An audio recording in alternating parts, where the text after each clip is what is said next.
After a tip from an informant, members of Peru's anti-drug special police marched across rivers and marshes.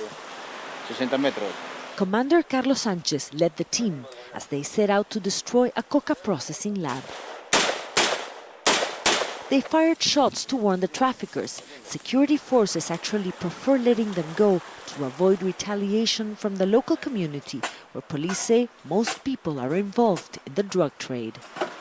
Just as we were arriving, the traffickers fled. They left behind their bread. They left behind boots. These sacks of coca leaves, the police says, were about to be thrown inside the pool to make the coca paste from which cocaine is made. Authorities say this lab is big enough to produce $50,000 worth of coca paste each day. The size and location of the lab tells us they were professionals.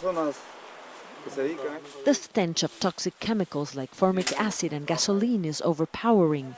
This substance is eventually turned into the cocaine powder.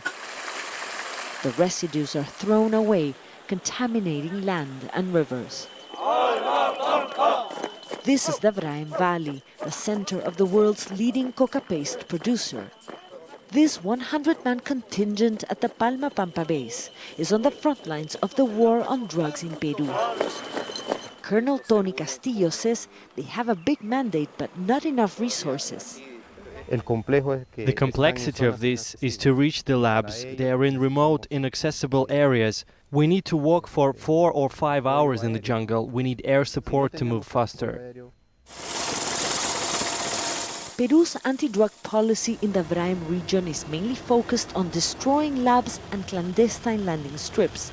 This year, police and the army destroyed more than 120 airfields. 2 to 3 labs are dismantled every week. Still, more than 300 tons of drugs are transported out of the country each year. The United Nations' latest drug report says Peru has reduced the amount of coca fields in the last 2 years. But critics say traffickers are making the land more productive with better fertilizers. Peru is exporting more coca paste and cocaine than ever. Unless something changes, it seems that fighting the drug trade in the Vraim is a battle that for now can't be won. Mariana Sanchez, Al Jazeera, Vraim Valley, Peru.